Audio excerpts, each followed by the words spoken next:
Hey guys, welcome back to the Sunday League show. Today we're going to be recapping the Champions League semifinals, one of the greatest ties ever in Inter Barca, and probably talk about Arsenal. And PSG. Inevitably. Yeah. And what lies ahead. What we need to do to get over the hump. Enjoy the show, guys. Thanks for watching. Welcome to the Sunday League Show. I'm your humble host, Niko Potocznik, joined by my assistants, co-host, and dad, Billy Potocznik. This is a show where we talk all things football. So let's kick it off.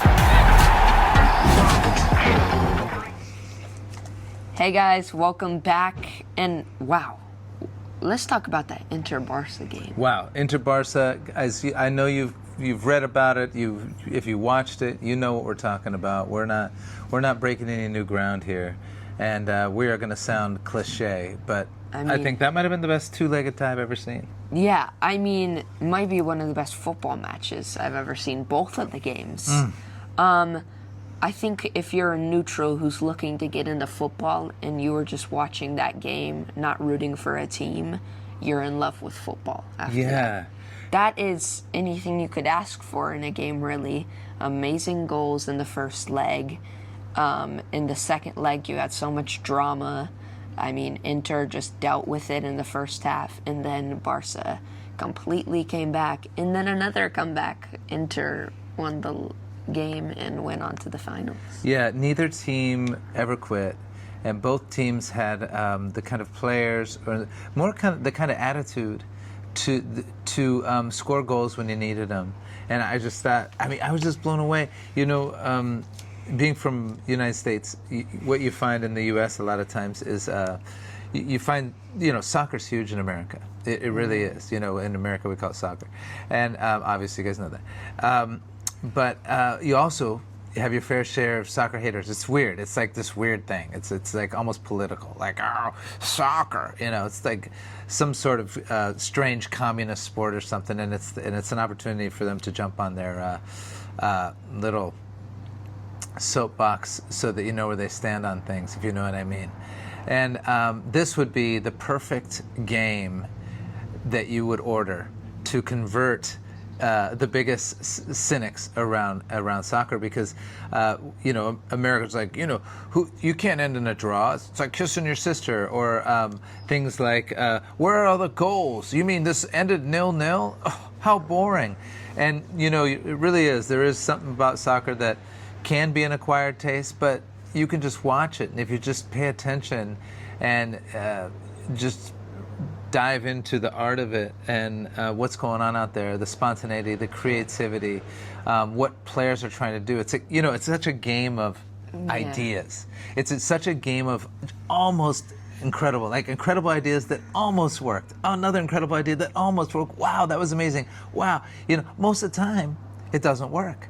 Most of the time something happens, but when it doesn't happen, it's because somebody else made a great save or a great lunge for the ball or a great defensive play. And so it is just a magical sport. I mean, we don't need to get us started on it. No. And I just think that Inter Barcelona game was so I don't know how to say it. You just thought, okay, this is it. Barca came back again. They're not going to lose this time. We thought they were going to go to the Champions League final. And I just want to touch on Lamine Yamal real quick. Oh, yeah. A few weeks ago in the 19 questions with me from my dad, go watch that episode. Yeah. It's a great episode. 19 questions with Niko. We touched on soccer or Lamine Yamal, and I said Saka. Yeah. But I'm here, and Barcelona fans, I'm with you now. Lamine Yamal is so special. And then the following night, Saka, he was good, but just nowhere near where Lamine Yamal was that night. Yeah. I mean, he just dribbles with the ball glued to his feet, and I haven't seen that since Messi. Well, he can go. He can go at a player. He can go around a player. He can go. He's so tricky. What is it? What do you think it is about him, Niko, that as a young, soccer aficionado, enthusiast, a player, what is it about Lamine Yamal when you watch him? What is it that excites you? There's just an exciting way about his game. Every time he gets on the ball, something is about to be produced, or even if it's not, it looks dangerous. So he's a pretty player to watch. Yeah, he is. I agree with you. It does seem like every time he has the ball at his feet, he's gonna do something scary. Yeah, you're really just does. You're just covering your eyes. And But you gotta watch because it's so beautiful. But you're covering your eyes because if you're not rooting for Barcelona, or you don't want to. And you see, he can just take a shot from anywhere. It's like from any so angle. Quick. He it's just such a takes quick release. shot, Boom. Boom, hits the post, gets saved. All Whatever. he needs is a little space. The other thing is too, he's fast. Yeah. And like with all great players, like artistic players, like Lamine Yamal, he's, what is he, 17? Yeah, 17 years old. That's Wow. crazy. I mean, that is crazy. He's 17. 17 years old, and he plays like that. But with all the best players, if they're just fast, they're one-dimensional. Guys like Thierry Henry were super fast, but he had so much more to his game. And he was so self-aware about his game that he knew the things he had to develop about his game. But I think sometimes the difference between a player like Lamine Yamal and Bukayo Saka, and I love Saka, and Saka is, I think, world class, and I think he can get better. But I think sometimes the difference when I'm watching the two, I'm trying to figure it out. And I'm not saying one thing or another. It's not like one has to be better than the other, and you have to like this guy. And the debates are fun, obviously, but Yamal has. I get it backwards all the time. All the time. All the time. You mean Yamal? I know. I know. I'm sure I'm not the only one. Lamine Yamal. I mean, whatever. Yeah. Lamine Yamal has got speed. Yeah. He's not just quick, but he's got speed. And Saka, he's got quickness, but he doesn't have a ton of speed. It's not like he's slow. I mean, none of these guys are slow. But he just doesn't have that breakaway speed. So when he tries to beat someone to the end line, he can do it, but it usually is going to take some trickery, where a guy like Yamal, he might just beat you. And if he doesn't, then he's going to, he's got the skills to make And he's be strong, too. Oh, yeah, he's strong. He keeps people off the ball. He wins the ball back. But what a great game. Simone Inzaghi, he's just taken that team so far, 2 Champions League finals in 3 years. Yeah. And his brother got Pisa promoted to the Serie A for the first time in years. All right. That same day. Forza Pisa. Same week, sorry. That's awesome. I didn't know that. See? So the Inzaghi brothers really My little dominating encyclopedia. right now. He's like my little Encyclopedia Britannica. And what a story from Acerbi. I mean, beating cancer twice. Yes. His dad died. He was an alcoholic, beat cancer twice, and at 38 is 37. He's scoring the tying goal in the 90th minute? 94th minute. Was it from center back? Yeah. Yeah. I mean, take off his shirt and he's just like, Yeah. I mean, if you can't appreciate that, if you're not watching that, you're missing out. People say, well, I'm not a sports guy or whatever. You know what? You're lost. You're lost because that was art. Amazing. In my opinion, that's what I love about football. It's art. And that was just the emotions, the heartbreak, the joy, and then in extra time, who was that that scored in extra time? Was that Frattesi? Frattesi, yeah. Frattesi scoring that goal in extra time. And you're thinking, well, Barcelona's going to score too. And they look like they might, but they didn't. No, so they didn't. Just what an amazing game. 2 games, unbelievable. I think everybody's bowing down to Inter and Barca. And I know Barca wishes they were Inter right now and going through. But you know what? They have to, you got to be able to look back and say, we were part of something incredible that people will never forget. And it sucks that we're on the losing side, but wow. Both those teams, unbelievable. I think we could all watch Inter and Barca play over and over again. Moving on to the other game, the heartbreak. I mean, for Arsenal fans, my heart is broken. You weren't that bummed about it, though, were you? I was pretty angry, but let's just. I'm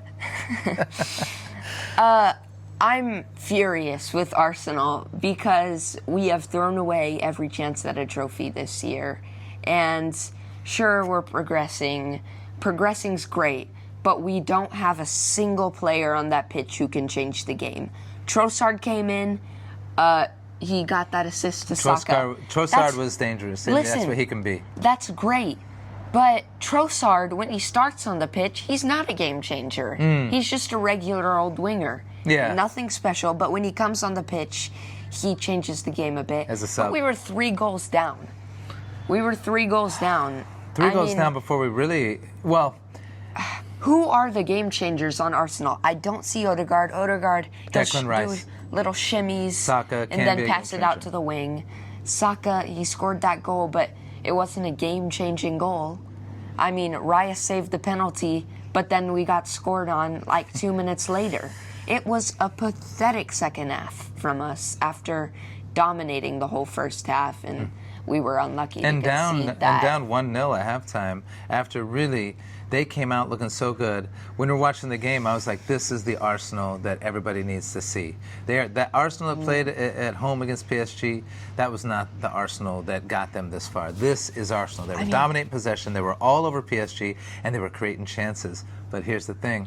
You get a little bit nervous because we've all seen it before. All those chances Arsenal was creating, and you kind of got the feeling that, and Donnarumma was amazing. You kind of got the feeling if they don't score one of these goals with all these chances, it's just not going to turn out okay. Because we've seen it so many times. A team comes out down. If a team can withstand the storm, that get through that bombardment of shots and possession and just taking the ball, getting the ball taken. That's what Arsenal was doing to PSG. If you can get through that, you got a good chance. And Arsenal could not score when they needed to. No, we couldn't. And I mean, Donnarumma, he's just there in every crucial moment in Saka's career. I mean, he was there in the Euros, stopped his penalty. England's gone. Yeah. I mean, he's here now. I wouldn't be surprised if Saka's getting married and they ask, any objections? Donnarumma's the only one raising his hands, and he walks up with Saka's wife. So, I mean... That is classic. That's good, yeah. I mean, just what a keeper. I mean, their midfield, Jesus, their midfield is just perfect. I mean, Vitinha moves forward with the ball so well, and João Neves and Fabian Ruiz just cover that space Vitinha leaves. I mean, I wonder if, because Vitinha leaves a lot of space behind him, if he didn't have those players, would he succeed the same way? Well, that's what Enrique's put together, and they barely made it through the early stages of Champions League, and they just kept getting better and better because that team that came into North London earlier in it's not called this, but the round robin stage or whatever, they didn't even look very dangerous. Arsenal beat them 2-0. They didn't even seem to work very hard. It was just kind of a nothing game in a way. PSG never looked threatening. You kind of expect them to, and they never did. And everybody's talking about PSG, and we did beat them 2-0, but everybody's saying how good they are now. And sure enough, they are good. They are good. Here's the thing, Niko, I kind of want to say I've kind of had some time to come to grips with the thoughts. And, you don't share everything as a fan early on because, our minds can do anything to us. They can get us thinking anything. And we're fans. And so you never want to stop believing until there's nothing to believe anymore. Obviously, for Arsenal now, there's nothing to believe anymore, except try to hold on to second place. Can you guys do that? Can you win another game in the Premier League? Can you guys get some points? Or are you going to just keep dropping points? Tomorrow we're going to have to give a guard of honor to Liverpool. That guard of honor thing is so stupid. It's unbelievable how dumb that is. Like, even the team coming out, like Liverpool, they don't want that to happen. That's just corny. It's so corny, and then they're going to try to, masquerade as English tradition. Oh, we're so sophisticated and civil. It's so stupid. But do it one time. That's it. I think Arsenal, we need a new attack. Except Saka. I mean, Mourinho, you've done your shift. He's not a striker. Not a striker. Well, but, he knows that. Yeah. Martinelli's useless. Let's just come to mean. Is he just not at the level? He's just not at the level Arsenal need, right? Just who do you put in the place? Useless on the big stage. Who do you go get? I mean, I've seen these rumors of Leao, and I really like Leao. Of course. Who else? What about Nico Williams? That's the big rumor. I mean, I'm not sure. I don't watch him much, but I like him. I've seen him at the Euros. He makes those runs in behind. And yeah. Well, I'd go with either one of them, and I don't want to be too hard on Martinelli because the thing that tears me up about Martinelli is how hard he's always working. He works so hard. He never gives up. It's just he just struggles to be unpredictable and to have that end product. And talking about game changers, watching that game, and this is a little bit of a criticism of Saka, but we all know that goal that he could have put in would have been a 1-goal difference. The cross by Trossard. Yeah. And Saka's right there. Now, here's the thing. so many players are going to miss that. It's so much harder to get in the net than we think it is. But that's right when you needed it to put that in the back net. That's what we needed. And you kind of get the feeling that if that was Inter, if that was Barcelona, if that was PSG in that same position, that ball's going in the back of the net. And this is the point I'm getting to. After watching Arsenal in that first game against PSG, and we talk about the Tifos, and we had a lot of fun with the Tifos, and I think that is legitimate. Like, the Tifos are for the fans, blah, blah, blah. I stand by that. That's not why a team wins or loses a game, so don't get it twisted, okay? But I think the Tifo fiasco and that over-corporate Tifo thing was just a metaphor for what was to come. Arsenal were just not ready. You kind of got the feeling that somehow Enrique got this young PSG team wise beyond their years and ready for this kind of event, this kind of stage. They played the better game. They deserved to win. I don't know, Arteta's talking about, we were the better team over 2 legs. I heard him say 2 legs. I was like, what are you talking about? Because that worries me, because that's propaganda. You guys were not the better team. Arsenal was not the better team over 2 legs, and that's propaganda. Anybody could see and if you really believe that, that's when I'm worried. And I'm a Arteta fan, but that worries me when I hear him talk like that. And the second game, even saying we're better in the second game, yeah, you were better for most of the first half. But were you better the whole game? I think you can make a strong argument that they weren't, because when PSG had an opportunity to score, they were scoring or they were almost scoring. Kvaratskhelia. I mean, and can you really be the better team when you lose that game? You lost 3-1 on aggregate. I don't think you can say we're the better team. And I'm all about beautiful football and trying to play beautiful football. I don't know if Arsenal, known for playing beautiful football since Arsene Wenger, I don't know if they're playing beautiful football. It's kind of boring, to be honest. There's excitement with the passing and the interplay with the possession, but it's a little bit safe and it's a little bit boring. And I think PSG just showed a lot more class. And I think when you watch the Final Four, it's not called the Final Four, I know that. When they've got the Final Four teams, you got Inter, Barca, Arsenal, and PSG. What I saw after that first game is like, you know what? Arsenal isn't ready. These other teams are, and Arsenal's not. There's a level, it's weird to say, because Arsenal's a very good team, and they've had a very good year, and on their day, they could beat anybody. Mm-hmm. But there's something lacking. And you said game changers. There's almost a level of sophistication on the pitch. Yeah. It's almost like there's a naivete that takes place, and they don't really know how to instill the way they want to play their style completely on the game, on the big stage, on another really good team. They can do it for a while, but they can't score. You know, that you have to be able to do it and score goals, and they don't seem to have the players, that sophistication, the artistry right now to score those goals. And it's kind of hard to say that. It was, for me, a humiliating loss, that second leg. I mean, from before the game even started with the Tifos, they humiliated us. Oh my God, like and PSG. Then just taking their chances. They took their chances, and we had all these that we couldn't take.